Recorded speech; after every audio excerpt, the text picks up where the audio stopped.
A.W. Krieger presents The Obscura Dossier.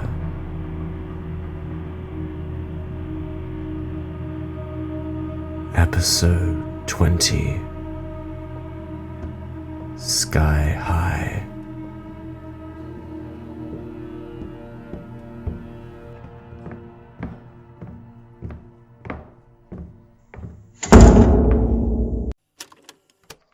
Statement of Rupert Fitzgerald regarding his unusual experiences as a flight attendant. Statement taken 22nd of April, 2015. Statement begins. I don't know why I ever took this job. Honestly, I've never liked flying. The whole idea of being 30,000 feet in the air, sealed inside a metal tube with wings, makes my stomach churn.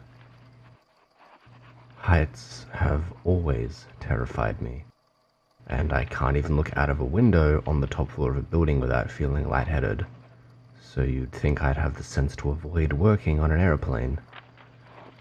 But when I first applied, I thought it was something different. A desk position, maybe. Check-in passengers help confused tourists muddle through their bookings. Listen to them ramble about their holiday plans. That was what I expected, a safe little job on the ground. Not this. Not spending nearly every day hurtling across the sky, trapped with passengers and recycled air. I've been on more than 100 flights now, and people keep telling me it gets easier with time. It doesn't. Every takeoff, every bump of turbulence. It's like my body's never learned what to expect. The fear is still there, always. And yet, that's not the reason I'm here. Not really. I could have lived with the nerves.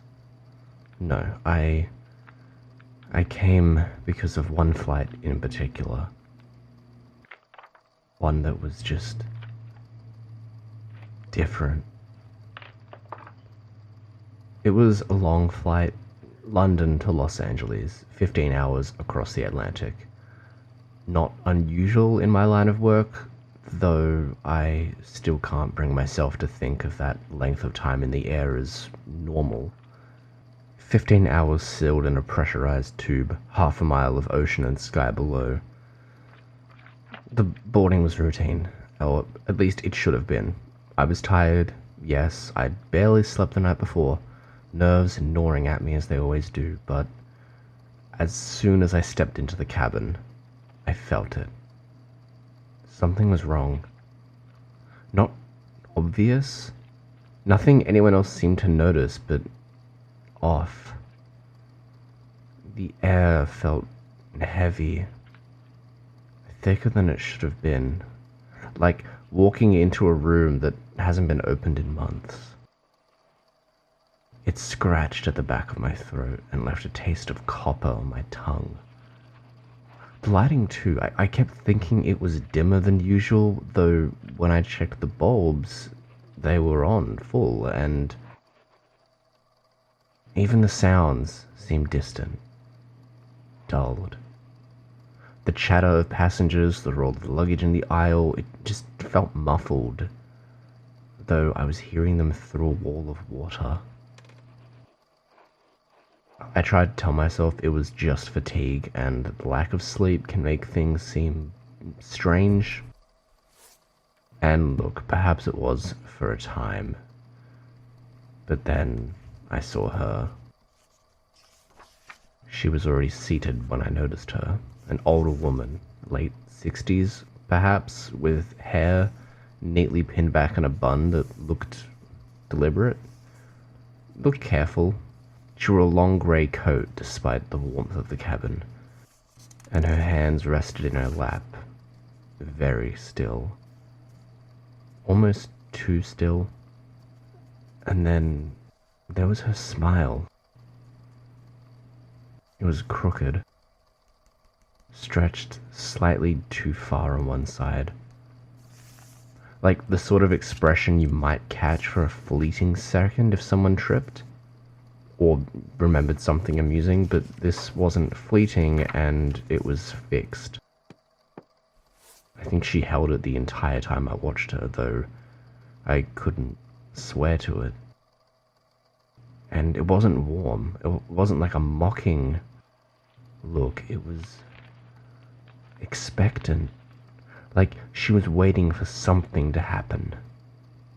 Waiting for me to notice it too. Every time I turned to check the aisle, there she was, always with that same grin. And every time my eyes met hers, a shiver crawled down my back, as though my own skin wanted to get up and leave without me. The flight should have been routine. I know the drill by now. Safety demonstrations, meal service, the long, dull stretch of keeping watch while passengers settle in. But almost as soon as we were in the air, I just realized something wasn't right. Time wasn't moving the way it should. I checked my watch, and then I checked the little screens above the seats. I swear only minutes had passed, but the plane already felt like it had been in the air for hours. The cabin stretched long in front of me, row after row of motionless bodies. And yet when I blinked, it seemed no time had passed at all. Every glance at the clock showed only a few minutes gained, though I felt the weight of whole hours pressing down on me. It was like being suspended in place, caught in some endless holding pattern, not flying forward, not even moving at all, just hanging there, high above the world, trapped in an eternal present tense. The longer it went on, the more the walls seemed to shift. The air felt thinner and tighter. I tried to stand straighter, but the ceiling seemed lower than before. The aisle somehow narrower. The very shape of the cabin seemed to close in around me like a coffin being nailed shut. My breathing caught in my throat. Each inhalation shallower than the last. Every gasp scratching, raw, as though the air itself was refusing to fill my lungs. I don't usually get claustrophobic, but in that moment I could swear the plane was shrinking with every breath I took. And her, the woman, she hadn't moved since boarding, still sitting perfectly still in her seat with that crooked smile. But at some point, I don't know when, her head had turned toward the window, and there she stayed, staring out into the endless dark, her reflection warped in the glass, her smile just as fixed, just as wrong. It was like she was waiting for something out there, and the longer she watched, the more certain I felt that whatever it was, it had started watching back. I tried to hold it together to focus on my duties, smile, check seatbelts, offer water, but the motions just felt hollow, like a pantomime. Each step down the aisle dragged. My legs felt heavy, and yet the rows seemed to repeat themselves. I passed the same man asleep with his mouth hanging open, the same child gripping its stuffed rabbit to its chest, again and again. I could have sworn I'd already seen them, that I'd already walked past them, but there they were, frozen in place, unchanged. It was as though the cabin were folding in on itself, looping, stretching, No matter how many steps I took, I couldn't reach the back of the plane, and when I turned, the cockpit door looked no closer than before, as though it too were pulling away from me.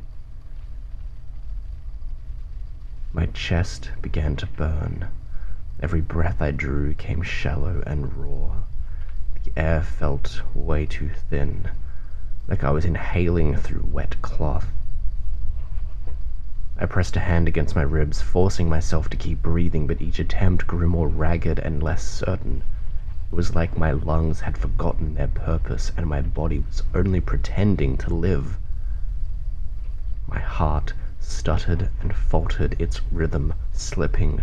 For one long, choking moment, I was sure it had stopped altogether, and the silence of it echoed in my ears, until I thought I'd collapsed right there in the aisle.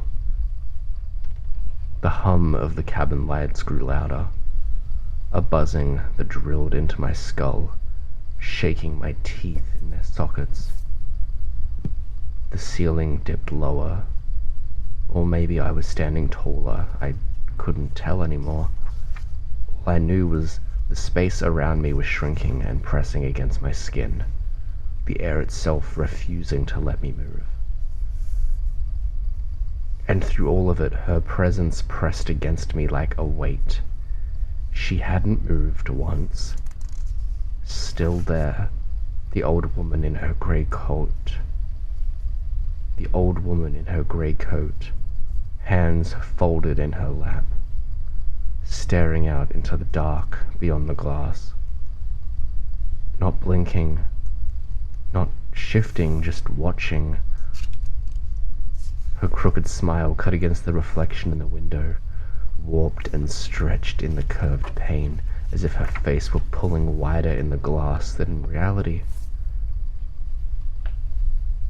I wanted to speak to her, to ask if she was all right, if she could even hear me, but the words lodged in my throat.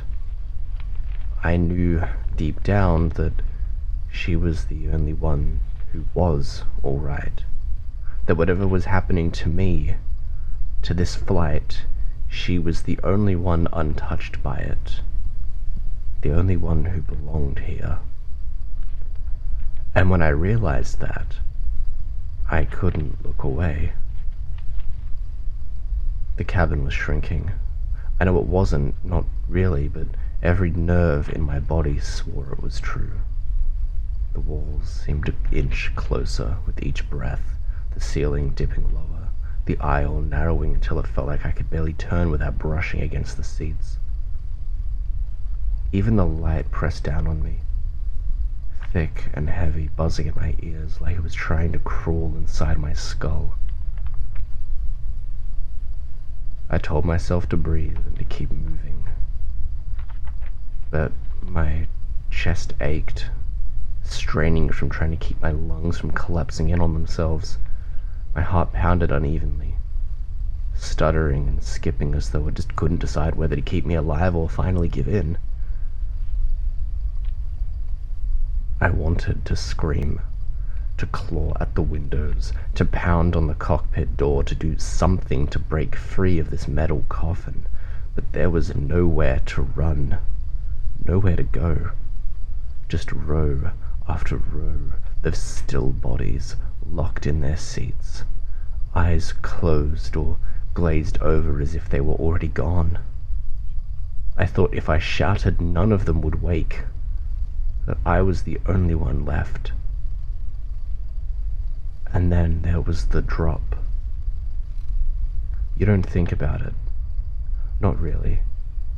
When you fly, you tell yourself you're safe, suspended, the plane holding you steady against the sky. But when I looked down that narrow aisle, when I felt the floor tilt and sway beneath me, I knew what waited just beyond the thin skin of the fuselage. 30,000 feet of nothing. The air itself was too fragile to hold us, and all it would take was one slip, one mistake, and the earth would rise up to smash us into dust. I could feel it beneath me. The weight of all that sky, pressing and pulling, like the floor might give away at any moment and I'd be hurled down into the dark. My knees locked and every muscle in my body clinging to the illusion of stability. But it didn't matter. The drop was already there, waiting. And still, her, that old woman, fixed in her seat, hands folded neatly in her lap. She hadn't moved, hadn't twitched, hadn't even blinked, just staring out the window with that crooked smile. Content. She looked into the vast emptiness outside as though it were a view worth admiring, as though there was nothing frightening about being trapped in the sky, dangling above the void. Her smile said she was at home here, like she belonged in the coffin while I rattled and strained against the walls. And then I realized that I wasn't afraid of her.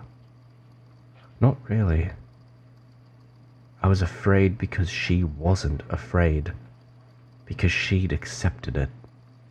The endless sky, the endless fall, the endless flight that never landed. And in that moment, I knew I was never getting out. Not of that plane, not of the fear, not of the drop yawning forever below. I was trapped, and she was smiling. I don't remember landing. I don't remember the passengers disembarking or the long walk back through the terminal. I only remember the walls pressing in, the air clawing at my lungs, the drop waiting beneath me. I still feel it, even now. Every time I step onto a plane, every time the door closes and the ground falls away, it comes back. That coffin in the sky, that endless fall. It doesn't matter how many flights I take, how many times I tell myself it isn't real. It never leaves. And sometimes when I catch myself staring out the window, I think of her, that woman, smiling into the dark as though she could see something I couldn't. And I wonder if maybe she was right. Maybe we don't fly at all. Maybe we just hover there forever, 30,000 feet up, waiting for the fall that never comes. I don't want to talk about this anymore. Statement ends. No record of a Rupert Fitzgerald employed as cabin crew by any of the major airlines at the time of this supposed incident exists, though it's entirely possible he was working short-term or through an agency. The flight itself, London to Los Angeles, April 2015, is of course entirely routine. There was nothing unusual reported, no delays or emergencies, and no mention of any disrupted passengers. However, Fitzgerald's description aligns almost perfectly with the severe claustrophobic or panic response, exacerbated by fatigue and altitude. Medical records suggest someone with the same name did seek treatment for anxiety shortly after leaving their shift as a cabin crew member, though the details are frustratingly vague. And evidence of this Rupert Fitzgerald is borderline non-existent. As for the old woman, if she existed, she left no trace. Passenger records confirm that nobody on that flight fit the description of Mr. Fitzgerald's statement, and certainly no eyewitness accounts confirm his story either. Besides, a stranger smiling out of a window seat hardly seems cause for supernatural concern. And yet, it gets weirder. When we interviewed the airline staff who were on that flight, they unanimously shared a similar uncanny detail regarding the flight. That exactly 16 minutes and 32 seconds after takeoff, the plane was struck by lightning, which temporarily shut down all auxiliary electrical equipment. The outage lasted for 6 minutes and 32 seconds. Exactly. And according to the black box, the audio recording at that time picked up a static interference that resembled laughter. more investigation may be needed into this. Anomaly code M-2274-beta, classification, temporal displacement, status, disinformation risk, priority, low. End recording.